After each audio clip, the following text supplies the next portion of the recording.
ସରକାରଙ୍କ ତରଫରୁ ଗାଁ ମାନଙ୍କରେ କିମ୍ବା ବିଭିନ୍ନ ଜାଗାରେ ଅର୍ବାନ ସେମି ଅର୍ବାନ ଏରିଆରେ ଆପଣଙ୍କର ରାସ୍ତା ଯଦି ଖରାପ ହେଇଥାଏ ତାହେଲେ ପ୍ରାୟୋରିଟି କିମ୍ବା ଲୋକଙ୍କ ମନରେ ଆସେ ଯେ ଆମକୁ ଗୋଟେ କଂକ୍ରିଟ ରାସ୍ତା ନିର୍ମାଣ ଦରକାର। ତ ବହୁ ଦିନରୁ ଦୀର୍ଘ 25-30 ବର୍ଷ ପୂର୍ବରୁ କଂକ୍ରିଟ ରାସ୍ତା ନିର୍ମାଣ ଗ୍ରାମ୍ୟ ଭିଲେଜ ରୋଡ ଗୁଡାକରେ କଂକ୍ରିଟ ରାସ୍ତା ନିର୍ମାଣ କରାଯାଏ। ସିସି ରୋଡ ବୋଲି ଆମେ କହୁଛୁ ଯୋଉଟା।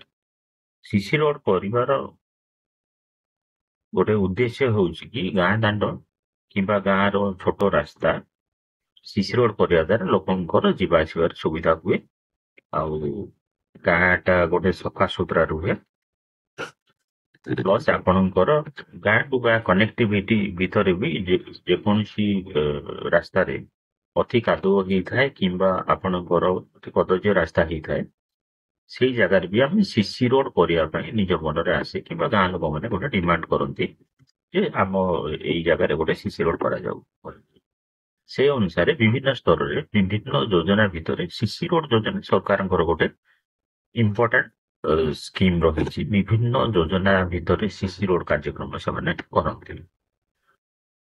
ତ ଗୋଟେ ଗ୍ରାମ ପଞ୍ଚାୟତରେ ବର୍ଷକୁ ନିଶ୍ଚିତ ଭାବରେ ମତେ ଲାଗୁଛି 20-30 ଲକ୍ଷ ଟଙ୍କାର ସିସି ରୋଡ ହୁଏ।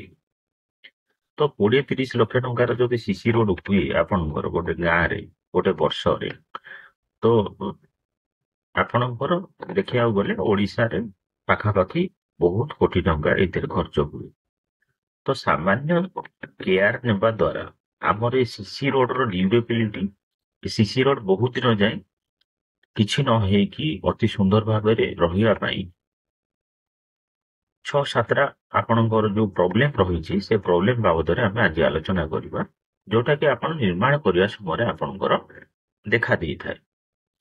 ତ ଆଜି ଆମେ ଆରମ୍ଭ କରିବା ଯେ ସିସି ରୋଡରେ ପ୍ରଥମେ ଆମେ ଦେଖୁଛେ କ୍ରାକ୍, ଯୋଉଟା କି ଆମେ କ୍ରାକିଂ ଯୋଉ ଇମେଜରେ ଦେଖୁଛନ୍ତି ଆପଣ ଫଟୋରେ ଦେଖୁଛନ୍ତି ଗୋଟେ କ୍ରାକ୍ ହେଇଛି। ବିଭିନ୍ନ ପ୍ରକାର କ୍ରାକ୍ ତିଆରି ହୁଏ ସିସି ରୋଡରେ ନିର୍ମାଣର ବହୁ ଦିନ ପରେ ହେଇଥାଏ କିମ୍ବା ନିର୍ମାଣର କିଛି ମାସ ପରେ ହୁଏ, କିଛି ବର୍ଷ ପରେ ହୁଏ। ଏଟା ନିର୍ମାଣ ଶୈଳୀ ଉପରେ ନିର୍ଭର କରେ, ଆପଣଙ୍କ ମେଟେରିଆଲ କ୍ୱାଲିଟି ଉପରେ ନିର୍ଭର କରେ, ଆପଣଙ୍କର ମେନ୍ ପାୱାର ଯୋଉ ସ୍କିଲ୍ଡ ମେସନ ରାଜମିସ୍ତ୍ରୀ ଯୋଉମାନେ କରୁଛନ୍ତି ସେଇମାନଙ୍କ ଉପରେ ନିର୍ଭର କରେ, ଆଉ ଯୋଉମାନେ କରଉଛନ୍ତି ତାଙ୍କର ମାନସିକତା ଉପରେ ବି ନିର୍ଭର କରେ। ତ ଏଇ ଯୋଉ କ୍ରାକିଂ ଆସୁଛି ଆପଣଙ୍କର, ଏ କ୍ରାକିଂ କଣ ପାଇଁ ଆସୁଛି ତ ସେ ବିଷୟରେ ଆଜି ଆମେ ଆଲୋଚନା କରିବା। ବର୍ତ୍ତମାନ ଆମେ ଯୋଉ କ୍ରାକିଂ ବିଷୟରେ ଚିନ୍ତା କରୁଛେ, ଏ ବିଭିନ୍ନ ପ୍ରକାର କ୍ରାକ୍ ଆପଣ ମାନେ ଦେଖୁଥିବେ ଗାଁରେ ବିଭିନ୍ନ ଶିଶି ରାସ୍ତା ଉପରେ। ସେ ଭିତରୁ ଟ୍ରାନ୍ସଭର୍ସ କ୍ରାକ୍ସ ଯୋଉଟା କି ଆପଣଙ୍କର ପରପେଣ୍ଡିକୁଲାର ଡିରେକ୍ସନରେ ହେଇଥାଏ। ଆପଣଙ୍କର ଯୋଉ ଜଏଣ୍ଟ ହୁଏ, ଯୋଉ ଦେଖିବେ ଶିଶି ରାସ୍ତାର ମଝିରେ ମଝିରେ ଆପଣଙ୍କର ଗୋଟେ ମେଟେରିଆଲ ଦେଇକି କଂକ୍ରିଟ ସମୟରେ ସେଇଠି କିଛି ଗ୍ୟାପ୍ ରଖା ହୁଏ, ସେଇଟାକୁ ଆମେ ଏକ୍ସପାନସନ ଜଏଣ୍ଟ ବୋଲି କହୁ। ଏଇ ଯୋଉ ଜଏଣ୍ଟ ଯଦି ଇନଆଡେକୁଏଟ ହୋଇଥାଏ, ପ୍ରପର ଇଞ୍ଜିନିୟର ମାନଙ୍କ ଦ୍ୱାରା ପ୍ରପରଲି ଉପଦେଶକୁ ନ ମାନିକି ଆମେ ଯଦି ଆଗ ପଛ କରିଥାଉ, ଏଇ ଏକ୍ସପାନସନ ଜଏଣ୍ଟର ଲମ୍ବା ଅଧିକା କରି ଦେଇଥାଉ, ବେଳେ ବେଳେ ବେଳେ ବେଳେ କମି ଯାଇଥାଏ। ତ ଏଇ ଜିନିଷ ହେବା ଦ୍ୱାରା ଆପଣଙ୍କର ଟେମ୍ପରେଚର ଚେଞ୍ଜେସ୍ ହେବା ଦ୍ୱାରା ଆପଣଙ୍କର ବିଭିନ୍ନ ଜାଗାରେ ଟେମ୍ପରେଚର କମିଯାଏ, ବଢିଯାଏ, ଯୋଉ ସିଗ୍ନିଫିକାଣ୍ଟ ରୁହେ ଯୋଉ ଯେକୌଣସି ଏରିଆରେ, ତ ସେ ଏରିଆରେ ଆପଣଙ୍କର ଏହି ପ୍ରକାର କ୍ରାକ୍ ଦେଖା ହୁଏ। ତତ୍ସଙ୍ଗେ ସଙ୍ଗେ ଆପଣଙ୍କର କ୍ୱାଲିଟି ଅଫ୍ ୱାର୍କସ ବିଷୟରେ ବି ଆମେ ଧ୍ୟାନ ଦେବାକୁ ପଡିବ। ଯୋଉ କ୍ରାକିଂର ପ୍ରଥମ ଆମେ ଜାଣିଲେ ଟ୍ରାନ୍ସଭର୍ସ କ୍ରାକ୍, ଯୋଉଟା କି ପରପେଣ୍ଡିକୁଲାର ଡିରେକ୍ସନରେ ହେଇଥାଏ ଏବଂ ସେଇ ଯୋଉ ଏକ୍ସପାନସନ ଜଏଣ୍ଟ ପ୍ରପରଲି ଆମେ ଚିନ୍ତା କରୁନାହିଁ, ଠିକ ଭାବେ ଆମେ ଦେବୁନୁ, ସେଇଥିପାଇଁ ହେଇଥାଏ। ଟେମ୍ପରେଚର ଚେଞ୍ଜେସ୍ ପାଇଁ ଏଇ ଜିନିଷ ହେଇଥାଏ। ଇଏ ଗୋଟେ ଆପଣଙ୍କର କ୍ରାକ୍ ଗଲା, ଯୋଉଟା କି ଆମେ transverse cracks in concrete road ବୋଲି କହିଥାଉ।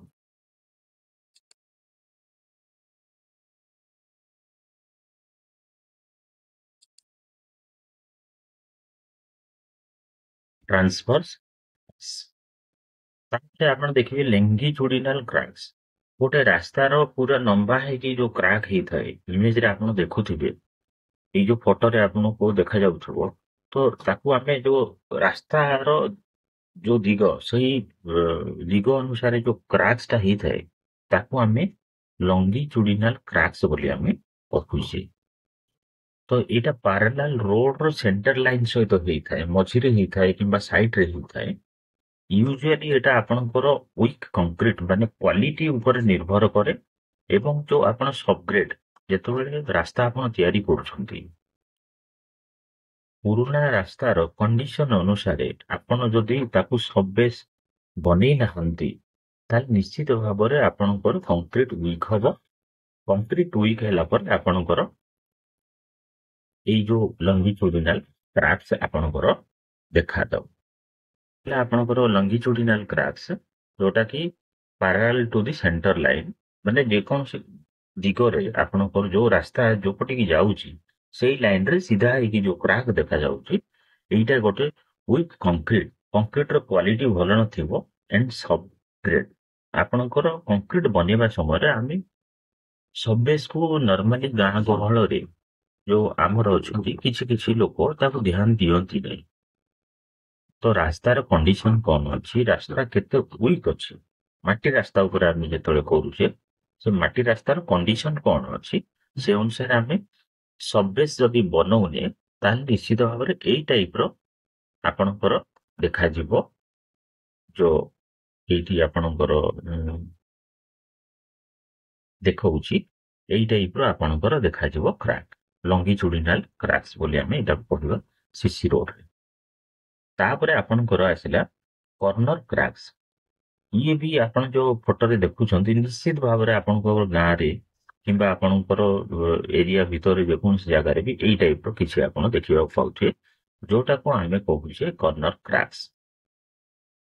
ଏଥିରେ ଆପଣଙ୍କର ଯୋଉ ଏକ୍ସପାନସନ ଜଏଣ୍ଟର କର୍ଣ୍ଣରରେ, ରାସ୍ତାର କର୍ଣ୍ଣରରେ ଆପଣଙ୍କର ଯୋଉ ଜଏଣ୍ଟ ଡିଜାଇନ, ଏଇଠି ଆପଣଙ୍କର ମେସନର ସ୍କିଲ୍ ଉପରେ ନିର୍ଭର କରୁଛି, କିମ୍ବା ଯୋଉ ଡାଇରେକ୍ସନ ଦଉଛନ୍ତି ତାଙ୍କର ଧ୍ୟାନ ଉପରେ ନିର୍ଭର କରୁଛି। ଏଇଟା ଆପଣଙ୍କର ରୋଡ, ଯେତେବେଳେ ଗାଁରେ ଆମେ ଯୋଉ ରାସ୍ତା ନିର୍ମାଣ କରୁଛେ, ଆମର ଯୋଉ ଷ୍ଟାଣ୍ଡାର୍ଡ ଡିଜାଇନ ଅଛି, ସେଟା ଭିଲେଜ ରୋଡ ପାଇଁ ମନେକର ହେଇଛି କିମ୍ବା ସେମି ଅର୍ବାନ ଏରିଆ ପାଇଁ ହେଇଛି। ତ ବେଳେ ବେଳେ କଣ ହୁଏ, ରାସ୍ତାରେ ବିଭିନ୍ନ ପ୍ରକାର ଓଭରଲୋଡେଡ ଟ୍ରକ୍ସ, ଓଭରଲୋଡେଡ ଭେହିକିଲ ଯେତେବେଳେ ଯାଏ, କିମ୍ବା ଅନ୍ୟାନ୍ୟ କାର୍ଯ୍ୟକ୍ରମ ଏଇ ଜାଗାରେ ହୁଏ, ତ ସେଇ ଜାଗାରେ ଏକ୍ସେସିଭ ଲୋଡ ଆଉ ଯୋଉ ଜଏଣ୍ଟର ଡିଜାଇନ ଯଦି ପ୍ରପରଲି ଆମେ କରୁଛେ, ତାହେଲେ ନିଶ୍ଚିତ ଭାବରେ ଏଇ ଜାଗାରେ ଆପଣଙ୍କର ଦେଖା ଦଉଛି ପ୍ରୋବ୍ଲେମ, ଯୋଉଟା କି ଆପଣଙ୍କର ଫଟୋରେ ଆପଣ ମାନେ ଦେଖିପାରୁଛନ୍ତି। ଏଇଟାକୁ ଆମେ କର୍ଣ୍ଣର କ୍ରାକ୍ସ ବୋଲି କହିବା। ବର୍ତ୍ତମାନ ସୁଦ୍ଧା ଆମେ transverse crack, longitudinal cracks and corner cracks ବିଷୟରେ ଆମେ ଆଲୋଚନା କରୁଛେ। Corner cracks in concrete road, ଯୋଉଟା କି ଏଇଠି ଆପଣ ଦେଖିପାରୁଛନ୍ତି।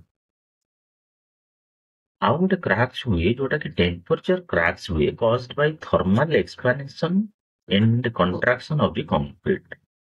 ଟେମ୍ପରେଚର ଯେତେବେଳେ ଭେରିଏବଲ ହୁଏ, ଭେରିଏସନ ହୁଏ, ସେତେବେଳେ ଆପଣଙ୍କର କଂକ୍ରିଟ ରାସ୍ତାର ଏୟାର କ୍ରାକ୍ ଯୋଉ ଦେଖାଯାଏ, ବିଭିନ୍ନ ପ୍ରକାର କ୍ରାକ୍ସ ହୁଏ ଆଉ ନଷ୍ଟ ହେଇଯାଏ। ଫ୍ଲକ୍ଚୁଏସନ ଅଫ ଟେମ୍ପରେଚର, ଆଜି ଟେମ୍ପରେଚର ବହୁତ ଜୋରରେ ଅଛି, କାଲି ବହୁତ କମ ଅଛି। ତ ଏଇ ଯୋଉ କଂକ୍ରିଟର ଏକ୍ସପାନସନ ହୁଏ, ଏଇ ଏକ୍ସପାନସନ ଜରିଆରେ ଆପଣଙ୍କର ଯୋଉ ଇନାଡୁକୁଏଟ ସିଚୁଏସନ କ୍ରିଏଟ ହୁଏ, ଯାହାଫଳରେ କଂକ୍ରିଟ ବି ଆପଣଙ୍କର ନଷ୍ଟ ହେଇଯାଏ। ସେଇଟାକୁ ଆମେ କହୁଛେ ଟେମ୍ପରେଚର କ୍ରାକ୍ସ। ସରଫେସ ଡିଫେକ୍ଟସ, ଏବେ ଆପଣଙ୍କର କ୍ରାକ୍ ହେଲା ଆପଣଙ୍କର transverse crack, longitudinal cracks, corner cracks and temperature cracks. ବର୍ତ୍ତମାନ ଆପଣଙ୍କ ସରଫେସ ଡିଫେକ୍ଟସ। ସରଫେସ ଡିଫେକ୍ଟସରେ ଆପଣ ଦେଖିପାରୁଥିବେ ଫଟୋରେ, ରାସ୍ତାର କିମ୍ବା ଆପଣଙ୍କ ଏରିଆରେ ବିଭିନ୍ନ ଜାଗାରେ ବି ଆପଣ ଦେଖୁଥିବେ, ରାସ୍ତାର ବିଭିନ୍ନ ପ୍ୟାଚରେ କିଛି କିଛି କଂକ୍ରିଟ ଉଠି ଯାଇପାରେ ଉପର ସ୍ତର, ସେଇଟାକୁ ଆମେ କହୁଛେ ସ୍କେଲିଂ। କିଛି ଛୋଟ ଛୋଟ ପାର୍ଟିକିଲ କଂକ୍ରିଟ ସରଫେସର ଆପଣଙ୍କର ଉଠିଯାଏ, ସେଇଟାକୁ ଆମେ ବିଭିନ୍ନ ପ୍ରକାର କାରଣ ଯୋଗୁଁ ହେଇଥାଏ, ମେଟେରିଆଲ ୱିକନେସ୍ ହେଇପାରେ, କନଷ୍ଟ୍ରକ୍ସନ ର ସ୍କିଲ୍ ଉପରେ ନିର୍ଭର କରେ। ତ ଏଇ ଜିନିଷ ଗୁଡାକ ଆପଣ ବିଭିନ୍ନ ଜାଗାରେ ଦେଖିବାକୁ ପାଇବେ। ଏଇଟାକୁ ଆମେ ସ୍କେଲିଂ ବୋଲି କହୁଛେ। ଠିକ ଅଛି। ତ ଆପଣଙ୍କର ଯୋଉ ଏଇ ଦେଖାଯାଏ, ଏଇ ଯୋଉ କଂକ୍ରିଟ ବେଳେ ବେଳେ ହୁଏ ଆପଣଙ୍କର ବିଭିନ୍ନ କାରଣରୁ ଏଠି ଦେଖାଯାଏ। ଆପଣଙ୍କର ଉପର ସ୍ତରକୁ ଆମେ ବେଳେ ବେଳେ ହାଲକାରେ ଆମେ ନଉଛେ। ନିର୍ମାଣ ପରେ କଂକ୍ରିଟ ପଡିଗଲା, ଠିକ ଅଛି। ତାପରେ ଆମେ ବ୍ୟସ୍ତ ଭିତରେ ତାକୁ ପ୍ରପରଲି ଆମେ ମ୍ୟାନେଜ କରୁନି। ସେଇ ଜିନିଷ ଗୁଡାକ ଆପଣଙ୍କର ସ୍କେଲିଂ ଉପରେ, ସ୍କେଲିଂ ବୋଲି ଆମେ କହୁଛୁ। ଏଇ ଯୋଉ ଇମେଜ ରେ ଆପଣ ଦେଖୁଛନ୍ତି, ଏଇଟାକୁ ଆମେ ସ୍କେଲିଂ ବୋଲି କହୁଛେ। ଏଇ ଯୋଉ ସରଫେସ୍ ଡିଫେକ୍ଟସ ର ସ୍କେଲିଂ ଟା ଆପଣଙ୍କର ଯୋଉ ଛୋଟ ଛୋଟ ପାର୍ଟିକଲ କଂକ୍ରିଟ ରୁ ଖସିଯାଏ, ଯେତେବେଳେ ଆମେ ସରଫେସ୍ ବନେଇ ଥାଉଛୁ ନିର୍ମାଣ ସମୟରେ, ସେତେବେଳେ ଆପଣଙ୍କର ୱାଟର ରେସିଓ, ପାଣି ଯୋଉ କଂକ୍ରିଟରେ ମିଶୁଛି ସେଇଟା ଯଦି ପ୍ରପରଲି ହେଇନଥାଏ, ତାହେଲେ ଆପଣଙ୍କର ଯୋଉ ଛୋଟ ଛୋଟ ପାର୍ଟିକଲ, ସେଇ ସମୟରେ ଆପଣ ସରଫେସ୍ ଯେତେବେଳେ କଂକ୍ରିଟ ସରିବା ପରେ ଆପଣ ଯେତେବେଳେ ସରଫେସ୍ ଟାକୁ କ୍ଲିନ କରୁଛନ୍ତି, ସରଫେସ୍ ଟାକୁ ଯୋଉ ପ୍ରିପେୟାର କରୁଛନ୍ତି, ସେଇ ସମୟରେ ଆପଣଙ୍କର ଛୋଟ ଛୋଟ ପାର୍ଟିକଲ ତଳକୁ ଖସିଯାଏ। ପରବର୍ତ୍ତୀ ସମୟରେ ସେଇଟା ବିଭିନ୍ନ ପ୍ରକାର ଆପଣଙ୍କର ଏରିଆରେ ଯୋଉ ଟେମ୍ପରେଚର ଭେରିଏବଲ ଟେମ୍ପରେଚର ଫ୍ଲକ୍ଚୁଏସନ ହୁଏ, ସେଇ ସମୟରେ ଯେତେବେଳେ ତାପ ବଢିଯାଏ କମିଯାଏ, ସେଇ ଯୋଉ ଆପଣ ଭୁଲ କରିଛନ୍ତି କଂକ୍ରିଟ ସରଫେସ୍, କଂକ୍ରିଟ ନିର୍ମାଣ ସମୟରୁ ଉପର ସ୍ତରର କଂକ୍ରିଟ ରୋଡର ଉପର ସ୍ତରରେ ଆପଣଙ୍କର water ratio, water aggregates, sand and ସିମେଣ୍ଟର ଯୋଉ ରେସିଓ ଆପଣ କରିଛନ୍ତି, ସେଇଟା ଯଦି ପ୍ରପରଲି କରିନଥାଉଛନ୍ତି, ତାହେଲେ ନିଶ୍ଚିତ ଭାବରେ ଏହି ପ୍ରକାର ସମସ୍ୟା ଦେଖାଯିବ। ଏଥିପ୍ରତି ଆମେ ଧ୍ୟାନ ଦେବା ଉଚିତ। ସ୍କେଲିଂ ଇନ୍ କଂକ୍ରିଟ ରୋଡ, ଆମେ ଏଇ ଯୋଉ କଥା କହୁଛେ, କଂକ୍ରିଟ ରୋଡ ଗୋଟେ କଷ୍ଟଲି ଇଫେକ୍ଟ, ଯୋଉଟା କି ଆମେ ଟିକେ ସାମାନ୍ୟ ଧ୍ୟାନ ଦେଇପାରିବା, ତାହେଲେ ନିଶ୍ଚିତ ଭାବରେ ଆମେ ଗୋଟେ ଭଲ କଂକ୍ରିଟ ରାସ୍ତାଟେ ଆମ ଗାଁରେ ସେଇ ପଇସାରେ ହିଁ ହେଇପାରିବ। ସ୍ପଲିଂ, ସ୍ପଲିଂ ଦେଖୁଛନ୍ତି ଆପଣ ଫଟୋରେ, ଏକ୍ସପାନସନ ଜଏଣ୍ଟର କିଛି ପର୍ସନରେ ଟିକେ ଟିକେ ଭାଙ୍ଗି ଯାଇଥାଏ। ଆପଣ ଦେଖିଥିବେ ଗାଁରେ ବିଭିନ୍ନ କଂକ୍ରିଟ ରାସ୍ତାରେ এই ପ୍ରକାର ସମସ୍ୟା ଦେଖାଯାଇଥାଏ। ବେଳେ ବେଳେ ଦେଖାଯାଏ, କିଛି ଦିନ ପରେ, କିଛି ମାସ ପରେ, କିଛି ବର୍ଷ ପରେ ଦେଖାଯାଏ। ଏଇ ଯୋଉ ଚିପିଂ ଅଫ କଂକ୍ରିଟ, ଏଇ ଯୋଉ କଂକ୍ରିଟ ପର୍ସନଟା ଆପଣଙ୍କର ଯୋଉ ନଷ୍ଟ ହେଇଯାଏ, ଏଇଟା ପୋର କନଷ୍ଟ୍ରକ୍ସନ ପ୍ରାକ୍ଟିସରେ ହୁଏ। ନହେଲେ ଭଲ ରାଜମିସ୍ତ୍ରୀ ଏଇଟାକୁ ଯଦି ଧ୍ୟାନ ଦେଇପାରିବ, ତାହେଲେ ଏଇ ଯୋଉ ପର୍ସନ, ଏଇ ଯୋଉ ଡିଫେକ୍ଟ, ସ୍ପଲିଂ ଡିଫେକ୍ଟଟା ଆପଣଙ୍କର ବନ୍ଦ ହେଇପାରିବ। ତ ଏଥିରେ ହଉଛି ଆପଣଙ୍କର ଟ୍ୟୁରିଂ ଆଉ ପ୍ରପରଲି ସେଣ୍ଟରିଂ କରିକି, ଏ ଜଏଣ୍ଟରେ ପ୍ରପରଲି ସେଣ୍ଟରିଂ କରିକି ଆପଣ ଯଦି ଠିକ ଠିକ ମାତ୍ରାରେ ପ୍ରପର ରେସିଓରେ ଯଦି ଏଠି କଂକ୍ରିଟ ଆପଣ ଲେ କରୁଛନ୍ତି, ଲେଇଂ କରୁଛନ୍ତି, କଂକ୍ରିଟ ଢାଳୁଛନ୍ତି, ଢଳେଇ କରୁଛନ୍ତି, ତାହେଲେ ନିଶ୍ଚିତ ଭାବରେ ସ୍ପଲିଂ ପ୍ରୋବ୍ଲେମଟା ଦୂର ହେଇଯାଇପାରିବ।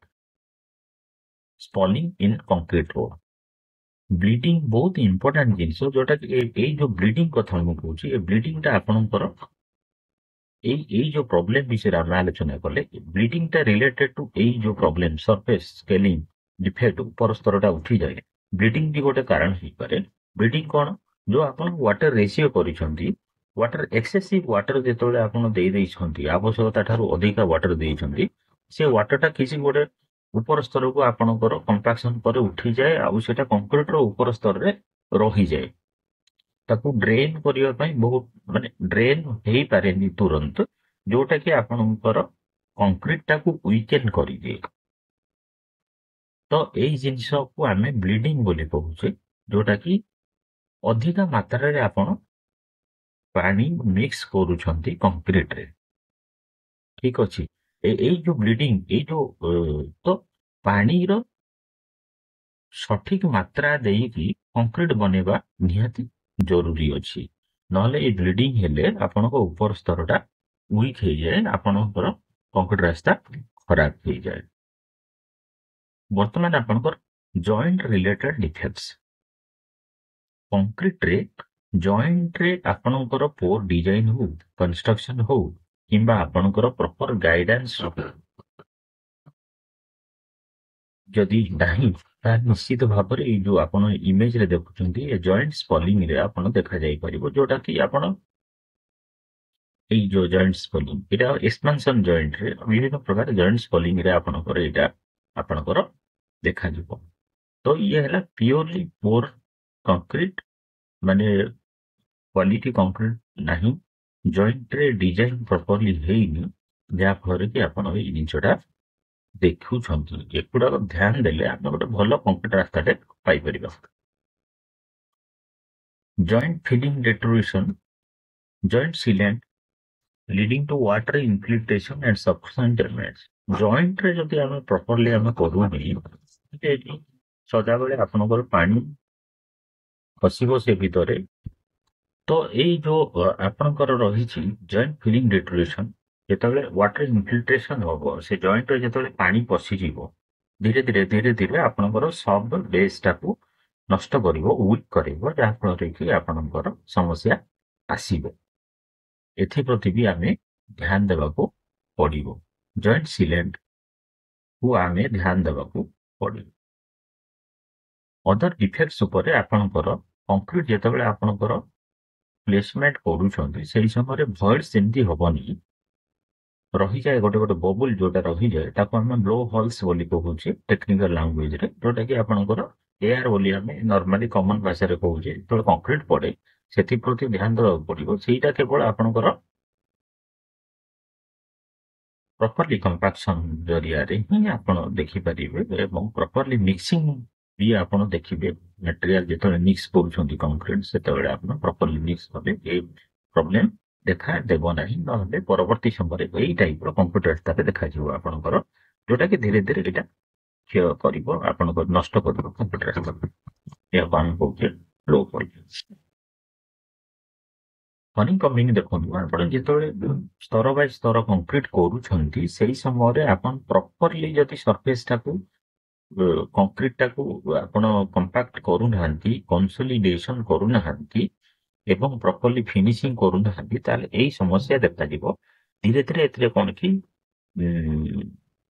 ଦିନକୁ ଦିନ ଧୀରେ ଧୀରେ ବିଭିନ୍ନ ସମୟରେ ଏଠି ପାଣି ରହିକି ଏଇ ପର୍ସନ ଗୁଡାକ ୱିକ୍ କରେଇ ପାଣି ए भितर पशिब वर्षा दिन हो कि अन्य समय यही समय पानी पशिक एटा धीरे धीरे वीक करेबो जहा फल कि आपणकर पोरस क्रिएट हम धीरे धीरे एथुर खसिबो आपणकर पार्टिकल एवं रास्ताटा नष्ट करिवो तेणु करी आमे एथि प्रति भी ध्यान देवा जरूरी अछि हनीकॉम्बिंग कुआ जाय कंक्रीट रास्तार हनीकॉम्बिंग कुआ जाय honeycombing in concrete road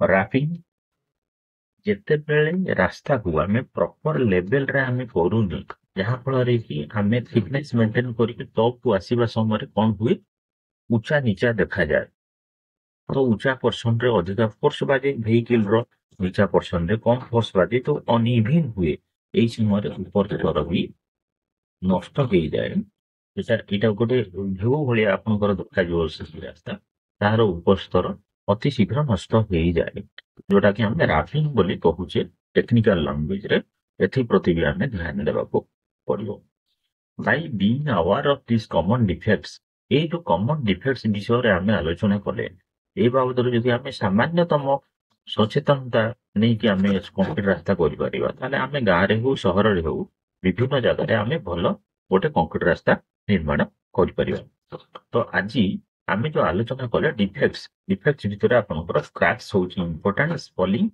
and आपनकर रैपिंग हनीकॉम्बिंग ए जो जिंस गुडा को आमे आलोचना कले एटा गोटे साधारण लोक भी बुझी परिबो कोन पई होची तो आमे को गां रे जेतबेले कंक्रीट रास्ता होय हमकु समस्त को ध्यान देबा पड़िबो एई जो जिंस गुडा को जदि ठीक ठाक आमे करि परिबा ताले रास्तार लॉन्जिविटी रास्तार ड्यूरेबिलिटी अधिका हेई पारिबो एवं आम गाँ रे आम शहर रे गोटे कंक्रीट रास्ता बहुत दिन धरकी ठीक भाबे रही पारिबो नष्ट हबो नाही एथि प्रति आमे ध्यान देबाक पड़िबो एटा मुख्यतः आपनकर राजमिस्त्री द्वारा हेई पारिबो एवं जे भी कंक्रीट रास्ता करूची तांकर इंस्पेक्शन एंड इंस्ट्रक्शन ଯଦି ପ୍ରପରଲି ହଉଛି ତାହେଲେ ଏଇଟା ଗୋଟେ ସମାଧାନ ହେଇପାରିବ। ଆଜି ଆମେ ଜାଣିଲେ କଂକ୍ରିଟ ରାସ୍ତାର ଡିଫେକ୍ଟସ ବାବଦରେ ଏବଂ ଏଥିରୁ ଆମେ ଶିଖିଲେ ବିଭିନ୍ନ ପ୍ରକାର ସଚେତନ ହେଇକି ଯୋଉ ଆଲୋଚନା କଲେ ସେ ସଚେତନତା ଯଦି ହେଇପାରିବ ଆମ ଗାଁରେ ବିଭିନ୍ନ ଲୋକଙ୍କ ଦ୍ୱାରା ଯୁବବନ୍ଧୁ ମାନଙ୍କ ଦ୍ୱାରା ଏବଂ ଆପଣଙ୍କର ରାଜମିସ୍ତ୍ରୀ ମୁଖ୍ୟତଃ ଏଥିପ୍ରତି ଯଦି ଧ୍ୟାନ ଦେବେ ତାହେଲେ ନିଶ୍ଚିତ ଭାବରେ ଗୋଟେ ଭଲ କଂକ୍ରିଟ ରାସ୍ତା ଆମକୁ ମିଳିପାରିବ। ପରବର୍ତ୍ତୀ ସମୟରେ ଆମେ ପୁଣି କଂକ୍ରିଟ ରାସ୍ତା କେମିତି ନିର୍ମାଣ କରାଯାଇପାରିବ, କେମିତି ନିର୍ମାଣ କରାଯିବ, ତାର କଣ ରହିଛି ଡିଜାଇନ ସ୍ପେସିଫିକେସନ, ସେ ବିଷୟରେ ଆମେ ଆଲୋଚନା କରିବା। ଆଜି ପାଇଁ ଏତିକି, ରହୁଛି, ନମସ୍କାର।